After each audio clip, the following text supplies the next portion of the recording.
সুপ্রিয় দর্শক, আসসালামু আলাইকুম। আপনাদের সবাইকে স্বাগত জানাচ্ছি এখনকার আলোচনা। আপনাদের সঙ্গে আছি আমি সিরাজুল ইসলাম। দর্শক, দুপুরের ভিডিওতে যে সমস্ত কথা বলেছিলাম তার গুরুত্বপূর্ণ ফলো আপ এসেছে। অসম্ভব রকমের জরুরি বার্তা, বলা যায় ব্রেকিং নিউজ। আমেরিকা মধ্যপ্রাচ্য থেকে তাদের সমস্ত নাগরিককে চলে যাওয়ার পরামর্শ দিয়েছে। তার মানে হচ্ছে অনেক বড় কিছু ঘটতে যাচ্ছে মধ্যপ্রাচ্যে। এছাড়া জর্দানের শত শত নাগরিক দেশটির সরকারকে একটা খোলা চিঠি দিয়েছে। সেই চিঠির পরে জর্দান সরকার মহা চ্যালেঞ্জের মুখে। শুধু তাই না, চ্যালেঞ্জের মুখে মার্কিন সেনারা। কি করবে জর্দান সরকার, কি করবে মার্কিন সরকার? এদিকে ইরানের খাতামুল আম্বিয়া হেডকোয়ার্টার্সের commander major general Ali Abdullahi কড়া সতর্কবার্তা বা কড়া হুঁশিয়ারি উচ্চারণ করে বলেছেন, যে সমস্ত দেশ আমেরিকাকে প্রোটেকশন দেবে, নিরাপত্তা দেবে, রক্ষা করবে অথবা আমেরিকাকে সমর্থন দেবে, তার প্রত্যেকটা দেশকে যুদ্ধের পরিণতি ভোগ করতে হবে। তার মানে কি, ইরান কি এই যুদ্ধ মধ্যপ্রাচ্যের বাইরেও ছড়িয়ে দেবে? ইউরোপের কোনো কোনো দেশ কিন্তু আমেরিকাকে সহযোগিতা করছে বা করতে যাচ্ছে। তাহলে এই যুদ্ধ আসলে কতদূর বিস্তৃত হবে? সুপ্রিয় দর্শক, এই তিনটি বিষয় নিয়েই মূলত এখন আমি আলোচনা করব। আশা করি আপনারা শেষ পর্যন্ত সঙ্গে থাকবেন, আলোচনা ভালো লাগবে। আর যদি আলোচনা ভালো লাগে তাহলে লাইক, কমেন্ট, শেয়ার করবেন এবং চ্যানেলটি সাবস্ক্রাইব করে সাথেই থাকবেন। দর্শক, চলুন বিস্তারিত আলোচনায় যাই। সর্বপ্রথমে যে বিষয়টি নিয়ে কথা বলবো সেটি হচ্ছে, আজকে 1 আগস্ট শনিবার জর্দানের মার্কিন দূতাবাস প্রথম এই সতর্কবার্তা জারি করে যে মধ্যপ্রাচ্য থেকে মার্কিন নাগরিকদেরকে দ্রুত গতিতে চলে যাওয়ার পরামর্শ দেওয়া হচ্ছে। তারা যাতে চলে যায়, তার কারণ হচ্ছে মধ্যপ্রাচ্যে অনেক বেশি টেনশন বা উত্তেজনা বিরাজ করছে।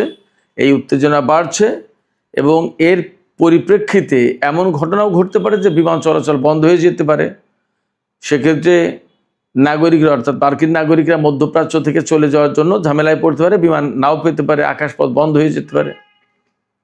শুধু তাই না, বাইরের বিভিন্ন অঞ্চল থেকে মার্কিন নাগরিকরা যাতে মধ্যপ্রাচ্য অঞ্চলে সফরে না আসে সেই সতর্কবার্তা বা সেই পরামর্শ দেওয়া হয়েছে মার্কিন দূতাবাসের পক্ষ থেকে। জর্দানের মার্কিন দূতাবাস থেকে এই বার্তা প্রথমে প্রকাশ করার পর ইসরায়েলে যে মার্কিন দূতাবাস আছে সেখান থেকে, তারপরে মিডল ইস্টের সব দেশ থেকে সব মার্কিন দূতাবাস এই একই বার্তা সার্কুলার করেছে, মধ্যপ্রাচ্য থেকে মার্কিন নাগরিকদের চলে যাওয়ার জন্য, সরে যাওয়ার জন্য পরামর্শ দেওয়া হচ্ছে। একটা কথা আমি বলি আপনাদেরকে, যেহেতু ডিপ্লোম্যাটিক ওয়ার্নিংস অর্থাৎ কূটনৈতিক সতর্কবার্তা, সেই কারণে কূটনৈতিক সতর্কবার্তায় এই কথা এইভাবে বলবে না যে এক্ষুনি চলে যান, যুদ্ধ লেগে যাচ্ছে, এমন করে বলবে না। কূটনৈতিক বার্তা তো একটু রয়ে শুয়ে কায়দা কানুন করে বলে যে মধ্যপ্রাচ্যে না থাকার পরামর্শ দেওয়া হচ্ছে, মধ্যপ্রাচ্য সফর এড়িয়ে চলার পরামর্শ দেওয়া হচ্ছে, মধ্যপ্রাচ্য থেকে দ্রুত গতিতে চলে যেতে পারলে ভালো হয়, এইরকম করে বলে। এর মানে হচ্ছে যে আমেরিকা এবং ইসরায়েল ইরানের সাথে যুদ্ধ করতে যাচ্ছে নতুন করে। এটা হলো প্রথম কথা। এই কথা আমি এত স্ট্রংলি কেন বলতে পারছি? এই কথা বলতে পারছি তার আগের বেশ কয়েকটা প্রেক্ষাপট আছে। সেই প্রেক্ষাপটগুলো কি? আমাদের বাংলাদেশটায় গতকাল রাতে মার্কিন প্রেসিডেন্ট ডোনাল্ড ট্রাম্প এবং তার মন্ত্রিসভার সদস্যরা ক্যাম্প ডেভিডে বৈঠক করেছিলেন। সেখানে একবার সরাসরি ইরান বিষয় নিয়ে আলোচনা হয়েছে এবং তারপরে মার্কিন সিবিএস নিউজ খবর দিয়েছে, আমি দুপুরে ভিডিওতে বলেছি যে ইরানের উপরে হামলা চালাবে আমেরিকা এবং ইসরায়েল। সেই বিষয়টাই আলোচনা হয়েছে ক্যাম্প ডেভিডে। এখন কবে কখন সেই হামলাটা হবে সেটাই হলো একটা প্রশ্ন। সেই সিদ্ধান্ত ফাইনাল জানানো হয়নি, বাট সেই সিদ্ধান্ত নিশ্চয়ই হয়েছে। এবং আমেরিকা ও ইসরায়েল ইরানের কোথায় হামলা চালাবে? ইরানের বিভিন্ন জ্বালানি অবকাঠামোর উপরে হামলা চালাবে। ইরান বলেছে যে এর পাল্টা কড়া জবাব দেওয়া হবে। মধ্যপ্রাচ্যের বিভিন্ন দেশ, বিশেষ করে পারস্য উপসাগরীয় দেশ কুয়েত, বাহরাইন, কাতার, সংযুক্ত আরব আমিরাত, সৌদি আরব এবং ইসরায়েল, এই সমস্ত দেশের কোন কোন জ্বালানি স্থাপনায়, কোন কোন তেল ক্ষেত্রে, কোন কোন গ্যাস ক্ষেত্রে হামলা চালাবে তার পরিষ্কার লিস্ট দিয়েছে। আমি দুপুরের ভিডিওতে সেটা বলেছি। তার মানে দাঁড়াচ্ছে দুই পক্ষে ভয়ঙ্কর যুদ্ধে লিপ্ত হতে যাচ্ছে এবং মার্কিন সেন্টকম তো 2 সপ্তাহের যুদ্ধের জন্য প্রস্তুতি নিয়েছে বলা হচ্ছে। এই কারণে মার্কিন নাগরিকদেরকে মধ্যপ্রাচ্য থেকে সরে যাওয়ার পরামর্শ দেওয়া হচ্ছে। এই অঞ্চলে যাতে সফরে নতুন করে কেউ না আসে সেই কথা বলা হচ্ছে। এখন এর বাইরে আর একটা বিষয় থাকতে পারে। আমরা দেখতেই পাচ্ছি মধ্যপ্রাচ্যে মার্কিন ঘাঁটিগুলোর কি অবস্থা, মার্কিন সেনাদের কি অবস্থা। অনেক ঘাঁটি অনেক দেশ থেকে মার্কিন সেনাদেরকে সরিয়ে নেওয়া হয়েছে। বিমান থেকে শুরু করে তাদের ক্ষেপণাস্ত্র প্রতিরক্ষা ব্যবস্থা যা যা অবশিষ্ট ছিল অনেক কিছু সরিয়ে নেওয়া হয়েছে এবং পরিস্থিতি ভালো না, একের পর এক হামলার মুখে পড়ছে। সবচেয়ে বাস্তবতা হচ্ছে যে আমেরিকার যে হাইপারসনিক ক্ষেপণাস্ত্র এগুলো ঠেকানোর মতো তো কোনো যন্ত্র, কোনো প্রতিরক্ষা ব্যবস্থা আমেরিকা ইসরায়েলের কাছে নেই। সে কারণে এখন মার্কিন সামরিক বাহিনী রিয়েলি মধ্যপ্রাচ্যে বিপদে পড়েছে। একদম আমরা পরিষ্কার দেখতে পাচ্ছি ইরাকের ইরবিল থেকে পেট্রিয়ট ক্ষেপণাস্ত্র প্রতিরক্ষা ব্যবস্থা সরিয়ে নেওয়া হয়েছে। কেন সরিয়ে নেওয়া হয়েছে? যদি সেগুলো কাজ করে তাহলে কেন সরিয়ে নেবে? সেগুলো অ্যাকচুয়ালি খুব কাজ করছে না। তো এই প্রেক্ষাপটে ইরানের বিরুদ্ধে তাদের যুদ্ধ করার অবস্থা কতটুকু আছে সেটা একটা প্রশ্ন। সেজন্য নানান রকমের হম্বিতম্বি করে ভয়ভীতি দেখিয়ে ইরানকে চুপ রাখার কোনো ব্যবস্থা করা হচ্ছে কিনা সেটাও একটা প্রশ্ন। যেমন মধ্যপ্রাচ্য থেকে সমস্ত নাগরিক চলে যাও, মার্কিন নাগরিক, বিরাট হামলা আসছে, বা ক্যাম্প ডেভিডে বৈঠক হয়েছে, ইরানের উপর হামলা হবে এবং ইরানের জ্বালানি অবকাঠামোর উপর হামলা হবে, এরকম নানান খবর ছড়িয়ে দিয়ে ইরানের ভেতরে একটা ত্রাস, একটা ভয় সৃষ্টি করে দেওয়ার একটা চেষ্টা হচ্ছে কিনা সেটা একটা প্রশ্ন। তবে আকার ইঙ্গিতে যা পরিস্থিতি বোঝা যাচ্ছে তাতে আসলে একটা যুদ্ধের আশঙ্কা তৈরি হয়েছে, ওটা বোঝা যাচ্ছে মোটামুটি। মার্কিন প্রেসিডেন্ট ডোনাল্ড ট্রাম্প বলেছেন, সিএনএন তার বক্তব্যের উদ্ধৃতি দিয়ে বলছে যে তিনি একটা বিজয় চান, তিনি শুধু ইরানের বিরুদ্ধে জিততে চেয়েছে। তার মানে কি? যে করে হোক ইরানের বিরুদ্ধে জিততে হবে। কেন জিততে হবে সে ব্যাখ্যা আমি দুপুর ভিডিওতে দিয়েছি। তো এইরকম একটা প্রেক্ষাপটে আমেরিকা আসলে মরিয়া হয়ে উঠেছে ইরানের বিরুদ্ধে এমন একটা হামলা চালাবে যে হামলার পরে আর ইরান আমেরিকার উপর হামলা চালাতে পারবে না, এরপর আস্তে করে সরে পড়বে। মানে এই যুদ্ধ থেকে ধীরে ধীরে বেরিয়ে যাওয়ার একটা ব্যবস্থা করবে। কারণ এই যুদ্ধ আমেরিকার অর্থনীতিকে ধ্বংস করে দিচ্ছে, বিশ্বের অর্থনীতিকে মারাত্মক চাপে ফেলেছে। বিশেষ করে তেল এবং গ্যাসের দাম বেড়েছে এবং তেল গ্যাসের যে পরিস্থিতি হতে যাচ্ছে, এতদিন তো যা ছিল। ইরান বলেছে যদি হরমুজ প্রণালীতে আমেরিকার ব্লকেড যে অবরোধ আরোপ করে রেখেছে, এই অবরোধ যদি অব্যাহত থাকে তাহলে হরমুজ প্রণালী টোটালি বন্ধ করে দেওয়া হবে, কোনো দেশের তেল বের হতে দেবে না। ইরান এই কথা বলেছে।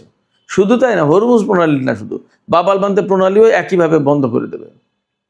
যখন তেল টোটালি বন্ধ হয়ে যাবে তখন যত যাই কিছু করুক না কেন কঠিন হয়ে যাবে ইরানের বিরুদ্ধে লড়াই করে পরিস্থিতির উত্তরণ ঘটানো, পরিস্থিতির উন্নতি করা অসম্ভব হয়ে যাবে। কারণ তেল হচ্ছে লাইফ লাইন। আপনার বিশ্বের অর্থনীতি যদি না বাঁচে কে কয়দিন যুদ্ধ করবে? এবং আমেরিকার কারণে এই ঘটনা ঘটেছে। আমেরিকা যদি ইরানের উপরে হামলা না চালাতো তাহলে তো এই যুদ্ধ শুরু হতো না। এই কথা তো আমেরিকাকে সবাই বলছে, কেউ প্রকাশ্যে কেউ অপ্রকাশ্যে।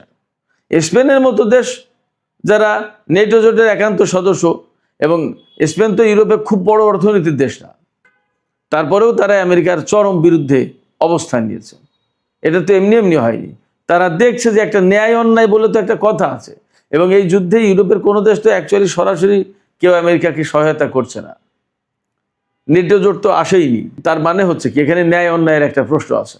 তা সেই ন্যায় অন্যায়ের প্রশ্ন যদি থেকেই থাকে তাহলে আমেরিকা কি করে চূড়ান্তভাবে ইরানের বিরুদ্ধে অবরোধ আরোপ করে বা যুদ্ধ করে জিতে যাবে?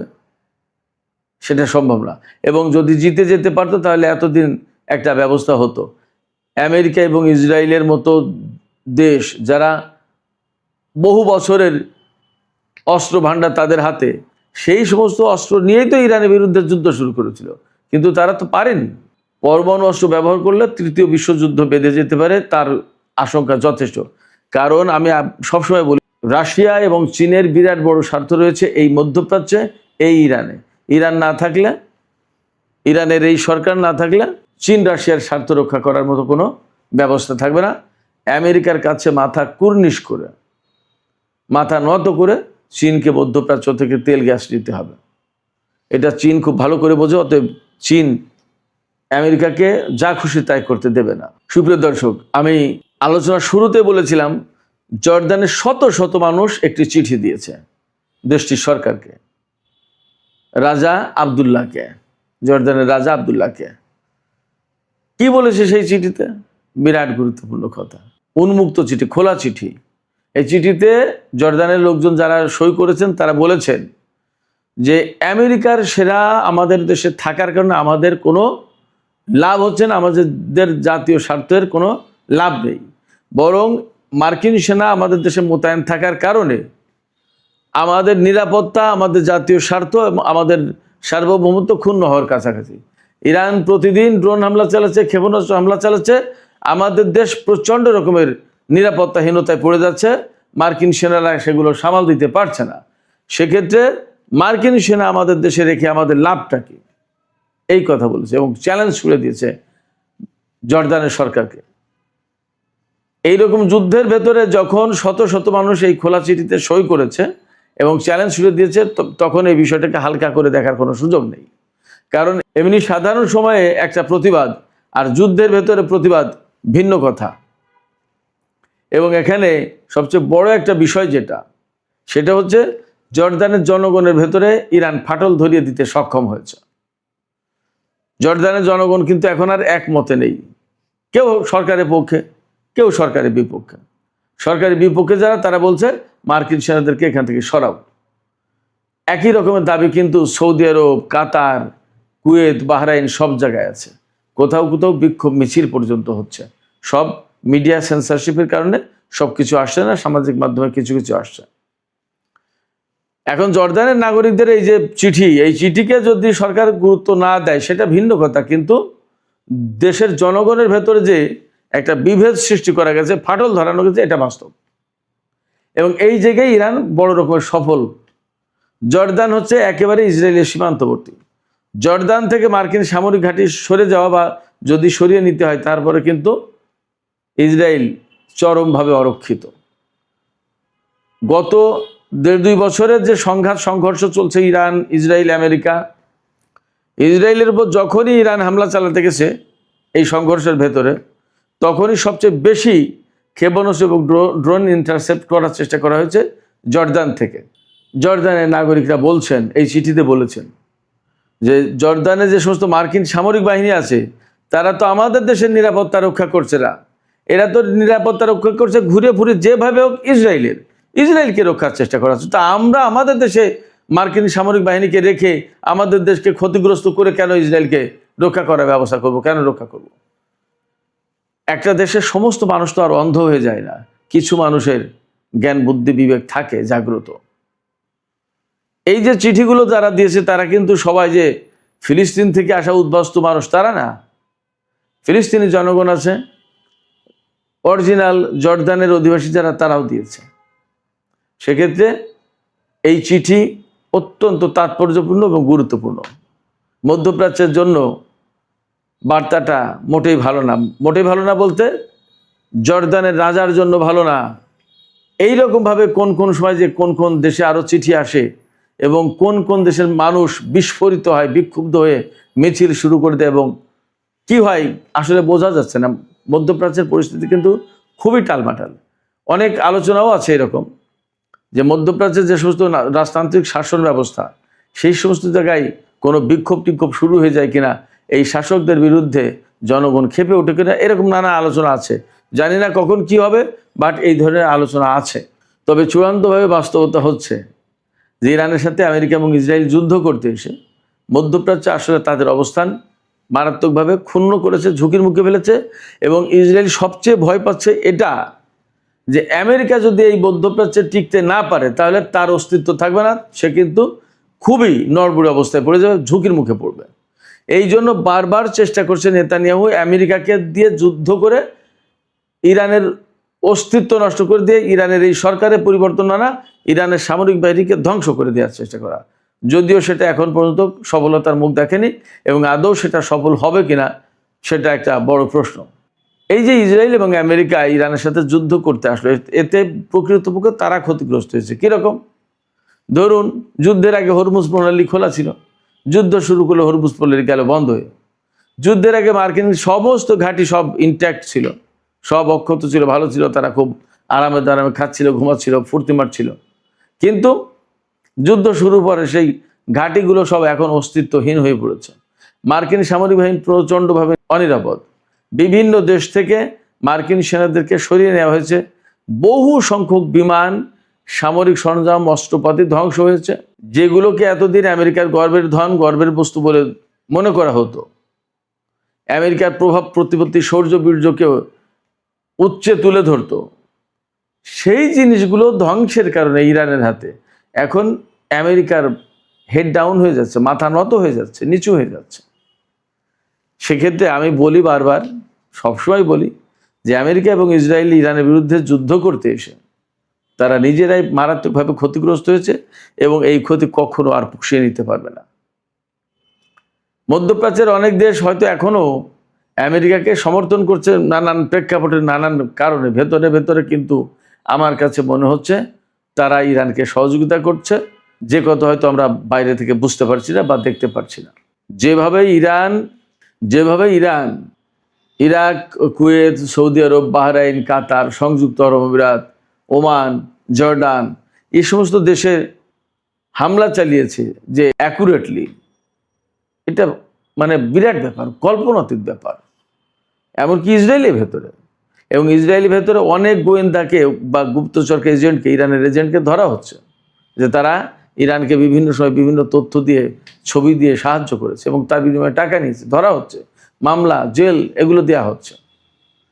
ফলে এই যে মুসলিম কান্ট্রিগুলো, এই মুসলিম কান্ট্রি থেকে কেউ কি ইরানের পক্ষে কথা বলেনি, কাজ করেনি? অবশ্যই করেছে, এবং এমনটা হওয়ার যথেষ্ট সম্ভাবনা আছে। এবং যার প্রমাণ এই যে জর্ডানের চিঠি, এবং ইরান বলেছে তো যে জর্ডানের বহু সরকারি এবং বেসরকারি পর্যায়ের লোকজন তথ্য দিয়ে সাহায্য করেছে, গোয়েন্দা তথ্য দিয়েছে যে এখানে এখানে এখানে এখানে আমেরিকার সেনা ঘাঁটি অমুক তমক এই সমস্ত আছে। ইরান সেইগুলো ধরে ধরে হামলা চালিয়েছে। ফলে মধ্যপ্রাচ্যে মার্কিন ঘাঁটিগুলো রিয়েলি খুবই ঝুঁকির মুখে পড়েছে, নিরাপত্তাহীনতার মুখে পড়েছে, এতে কোনো সন্দেহ নেই। এখানে প্রশ্ন আসতে পারে যে জর্ডান এত কিছুর পরও কেন সমর্থন দেয় আমেরিকাকে? এখানে একটা সুবিধা আছে। জর্ডানকে খেয়াল করুন, 1951 সাল থেকে 2025 সাল পর্যন্ত, তার মানে 75 বছর ধরে আমেরিকা জর্ডানকে $33.8 বিলিয়ন দিয়েছে সাহায্য। 75 বছরে $34 বিলিয়ন সাহায্য দিয়েছে। 75 বছরে, বছরে $1 বিলিয়ন না। এইটুকু খাওয়ার জন্য জর্ডান আমেরিকার এইভাবে ঘাঁটি একেবারে অনুগত হয়ে কাজ করে। এই সমস্ত নিয়ে মধ্যপ্রাচ্য, বিশেষ করে জর্ডানের লোকজনের ভেতরেই ভীষণ রকমের অসন্তোষ বিরাজ করছে। তারা এগুলো পছন্দ করে না। তো জর্ডান আমেরিকার কাছ থেকে টাকা পায়, টাকা দিয়ে তাদের কিনে নিয়ে এই কাজ করছে, কিন্তু টাকার পরিমাণও যে খুব বেশি তা তো না। অথচ এই যুদ্ধের কারণে জর্ডান কিভাবে ক্ষতিগ্রস্ত হয়েছে সেটা একটা পরিসংখ্যান দিয়ে দেখেন। জর্ডানের যে অর্থনীতি তার 18%, 18% হচ্ছে পর্যটন খাতের। আপনারা জানেন জর্ডান, মিশর, ইসরায়েল, এই যে ফিলিস্তিন, এগুলো, সিরিয়া, এগুলো বিরাট ঐতিহাসিক জায়গা। ইউরোপ আমেরিকার প্রচুর মানুষ এগুলো দেখতে আসে। বহু কিছু, বহু নবী রাসূলের জায়গা, এগুলো স্মৃতি বিজড়িত জায়গা, দেখতে আসে মানুষ। আমরা বাংলাদেশের মানুষ টাকা পয়সা নেই, খুব একটা ভ্রমণ পিপাসুরা যায় না, কিন্তু আমেরিকা, ইউরোপের প্রচুর মানুষ আসে। তো এই যে পর্যটন শিল্প, পর্যটন শিল্পের ইনকাম 12% কমে গেছে এই গত 6 মাসে। অথচ জর্ডানের যে জাতীয় অর্থনীতি তাতে 18% হচ্ছে অবদান এই পর্যটন খাতের। বিরাট ব্যাপার। সেই খাতে যদি এত বড় আয় ইনকাম কমে যায় তো সেটা অনেক বড় ব্যাপার না? এবং এই যুদ্ধ যদি আরো বড় আকারে দীর্ঘদিন চলে তাহলে জাতীয় অর্থনীতি তো মার খেয়ে যাবে। এই কথাই বলছে জনগণ যে মার্কিন সেনাদের রাখার কারণে আমাদের জাতীয় স্বার্থ তো ক্ষুণ্ণ হচ্ছে। আমরা রাখবো কেন? আমরা তো নিরাপত্তাহীনতায় পড়ছি। এই যুদ্ধের 6 মাসে মার্কিন পর্যটকদের আসার পরিমাণ কমেছে 25%, আর ইউরোপীয় পর্যটকদের জর্ডানে আসা কমে গেছে 28%। তার মানে আমেরিকা, ইউরোপ থেকে যে বেশিরভাগ লোক আসতো তাদের বিরাট একটা অংশ আসা বন্ধ করেছে এই যুদ্ধের কারণে। নিরাপত্তাহীনতা। তো ইরান যে হুমকি দিয়েছে নতুন করে যে কোনো দেশ যদি ঢাল হিসেবে ব্যবহৃত হয় আমেরিকার জন্য, নিরাপত্তা দেওয়ার জন্য, আমেরিকার সমর্থন করে, বা আমেরিকাকে ঘাঁটি মাটি দিয়ে সাহায্য করে, তো সেই দেশ যুদ্ধের পরিণতি ভোগ করবে। এটা ইউরোপের কয়েকটা দেশকে হুঁশিয়ার করা হচ্ছে, আর মধ্যপ্রাচ্যের দেশগুলোতে হুঁশিয়ার করা হচ্ছেই। ইউরোপের বুলগেরিয়া বা আরও কোনো দেশ যদি আমেরিকাকে ঘাঁটি দিয়ে সাহায্য করে, ব্রিটেন, তাহলে তাদেরকে হুঁশিয়ার করে দিয়েছে ইরান যে যাতে আমেরিকাকে না দেয়। তার মানে হচ্ছে যে আমেরিকা যদি ইউরোপের কোনো দেশ ব্যবহার করে ইরানের উপর হামলা চালায়, তাহলে ইরান ইউরোপের ওই সমস্ত দেশে হামলা চালাতে পারে। তাহলে যুদ্ধের পরিধি অনেক বেশি ছড়িয়ে পড়বে।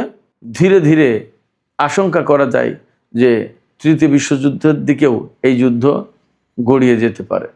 আমরা আশা করব এই যুদ্ধ বন্ধ করে বিশ্বটাকে শান্তির দিকে ফিরিয়ে আনার জন্য যুদ্ধে জড়িত সব পক্ষ কার্যকর ভূমিকা নেবে। সুপ্রিয় দর্শক, এখনকার আলোচনা এখানে শেষ করতে চাই। আলোচনা শেষের আগে আমি আপনাদেরকে প্রশ্ন করি, আপনাদের কাছে মতামত জানতে চাই। আমেরিকা যে মধ্যপ্রাচ্য থেকে তাদের নাগরিকদের সরে যেতে বলল, এটা কি আসলে বড় কোনো যুদ্ধ শুরু হতে যাচ্ছে সেই জন্য, নাকি এইভাবে বললে ইরান ভয় পাবে এই জন্য আমেরিকা এই সতর্ক বার্তা জারি করলো? আপনাদের মতামত কি কমেন্টে জানাতে পারেন। আর ভিডিও ভালো লাগলে লাইক কমেন্ট শেয়ার করবেন এবং চ্যানেলটি সাবস্ক্রাইব করে সাথেই থাকবেন। দর্শক, এখনকার আলোচনা এখানে শেষ করতে চাই।